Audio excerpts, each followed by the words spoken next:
असलम नाज़रीन, इस एपिसोड के आगाज़ में आप देखेंगे कि मापरी ने महल में कुछ वज़ीरों को इकट्ठा किया हुआ होता है। कल सुल्तान अपने आखिरी सफ़र पर रवाना हो जाएंगे, इसलिए मैं तुम सब लोगों से कुरान करीम पर कसम लेना चाहती हूँ कि तुम लोग सुल्तान के जाने के बाद शहज़ादा गियासुद्दीन को सुल्तान बनाएंगे। उसके बाद वो सारे लोग कुरान पाक पर हाथ रख कर कसम उठाते हैं।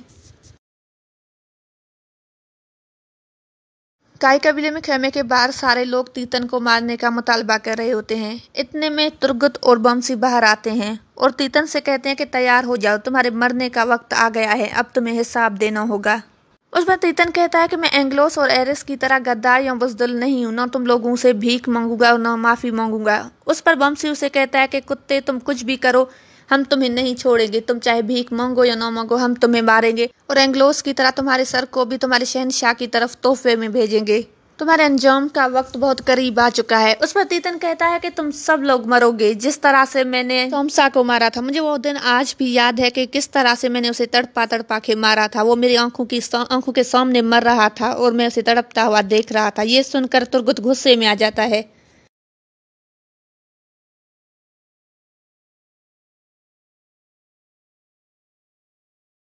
इस तरह से यहाँ पर तीतन का खात्मा हो जाता है और बाहर मौजूद तमाम लोग अल्लाह अकबर के नारे लगाने लगते हैं। दूसरी तरफ सुल्तान अपने मेज़ पर खाने का इंतजार कर रहे होते हैं। उसका बावर्ची खाना लगा रहा होता है और कहता है कि सुल्तान, जिस तरह आपने कहा था बिल्कुल उसी तरह खाना तैयार किया है। अरतरुल साहब भी चख सकते हैं।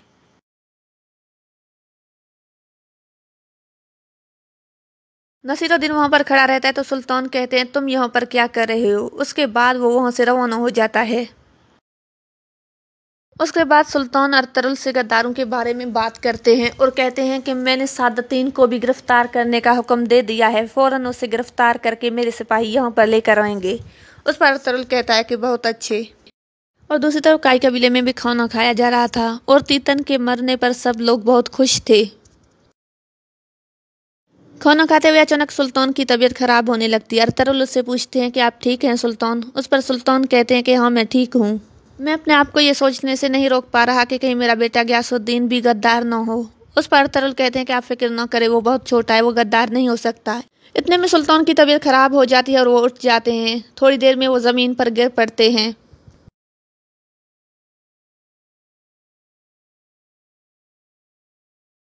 अरतरुल अजीज से कहता है फौरन जाओ और हकीम को बुला कर लाओ। उसके बाद वो हकीम को बुलाने जाता है। सुल्तान कहते हैं अगर मुझे कुछ हो जाए तो मेरे बेटे अरसलान का तुम ख्याल रखना। इतने में सुल्तान का बेटा भी वहां पर आ जाता है। सुल्तान को इस हाल में देखकर वो शदीद परेशान हो जाता है।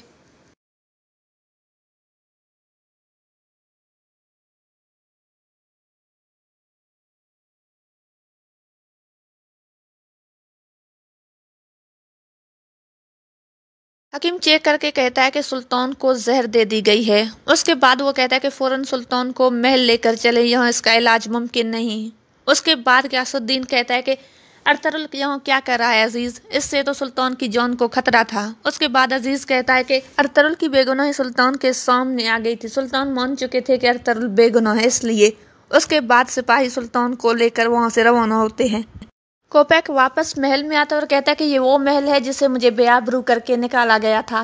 आज मैं और ज्यादा ताकतवर बनके इस महल में वापस आ गया हूँ। दूसरी तरफ अरतरुल को कैद करके वहां पर लाया जा रहा था। अरतरुल कहता है कि हमें अल्लाह पर भरोसा है, हमने हमेशा हक का साथ दिया और हमेशा देते रहेंगे, यही हमारी मंजिल है। कोपेक मरकजी हाल में आता है और अपने आप से कहता है अब ये अजीम को सादतीन कोपेक इस महल का बादशाह बनेगा। सुल्तान, तुम मेरे सामने नहीं ठहर सके, तुम्हारा बदतमीज बेटा क्या ठहर सकेगा। उसके बाद वो कहता है अरतरुल, तुम्हें मेरे गुस्से से कौन बचाएगा। इतने में एक शख्स अंदर आकर कहता है कि बाहर सुल्तान के जनाजे के लिए तैयार हैं सब। उसके बाद कोपेक कहता है ठीक है, चलो आखिरी रसूमात में शामिल होते हैं।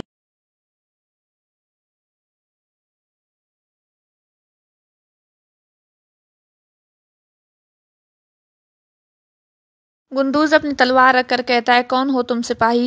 उस पर सुंगरतन कहता है कि तुम बिल्कुल अपने बाबा की तरह बहादुर हो। उस पर गुंदूज कहता है कि तुम कौन हो, पहले कभी तुम्हें यहाँ पर नहीं देखा, मैं नहीं जानता तुम्हें। उसके बाद वो अपना नाम बताता है तो गुंदूज आकर उसे लिपट जाता है, क्योंकि वो पहले ही उनके नाम जानता होता है।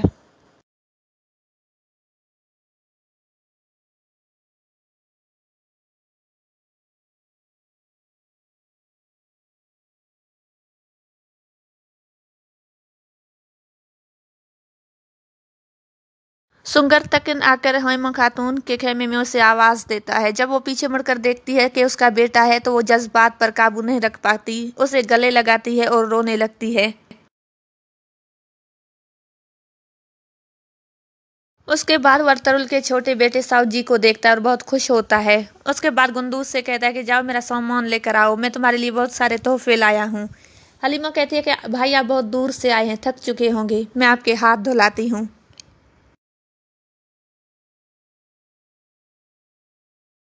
उसके बाद हैमा उससे गुंदुगदू और दुनदार के बारे में पूछने लगती है। उस पर वो कहता है कि वो सुल्तान के खास मशीन की वजह से नहीं आ पाए, इंशाल्लाह वो बहुत जल्द हमारे साथ होंगे।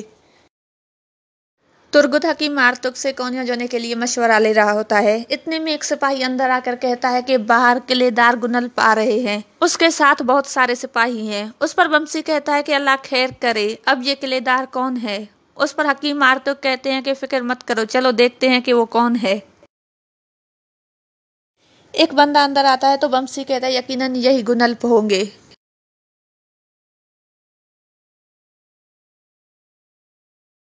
हकीम मारतुक कहते हैं खुशमदीद गुनल्प साहब। उस पर वो कहता है कि मैं गुनल्प नहीं हूँ, मैं उसका मददगार हूँ, वो भी यहीं पर होगा, यकीनन वो जाकर अंदर अपनी जगह पर बैठ चुके होंगे।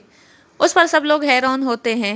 उस पर बमसी कहता है कि क्या मतलब, वो इंसान है या जिन। उस पर वो बंदा कहता है कि वो उक्काब की तरह उड़ता है और भेड़िए की तरह अंदर घुसता है। उन्हें बहुत अच्छे से पता है कि वो किस तरह से अपनी जगह पर बैठ सकते हैं। अगर यकीन न आए तो आप लोग खुद जाकर अंदर देखें। उसके बाद बमसी अंदर की तरफ रवाना हो जाता है